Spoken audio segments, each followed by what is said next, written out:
দীর্ঘ ১৫ মাসের রক্তক্ষয়ী যুদ্ধের পর গতকাল রোববার থেকে যুদ্ধবিরতি কার্যকর হয়েছে গাজায়। এরপর থেকে বাড়ি ফিরতে শুরু করেছেন হাজার হাজার বাস্তুচ্যুত ফিলিস্তিনি, কিন্তু তাদের বেশিরভাগ ঘরবাড়ি ধ্বংসস্তূপে পরিণত হয়েছে।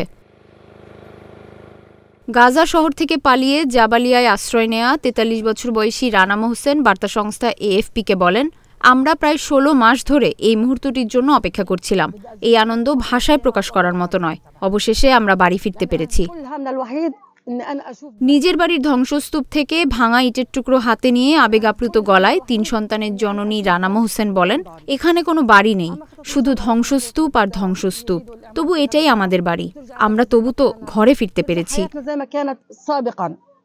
রানা মোহসেনের বাড়ির ছাদটুকু শুধু অবশিষ্ট রয়েছে। তিনি কান্নাজড়িত কণ্ঠে বলেন, ঘরবাড়ি সবকিছু মাটির সাথে মিশে গেছে। এ যেন ভূতের বাড়ি। পুরো শহরটাই তো ভূতের শহরে পরিণত হয়েছে। যুদ্ধবিরতি শুরু হওয়ার পর নিজের শহর রাফাতে ফিরে এসেছেন আহমেদ আল বালাউই। তিনি বলেন, নিজের শহরে ফিরে এসেই বড় ধাক্কা খেলাম। এ কোন শহর?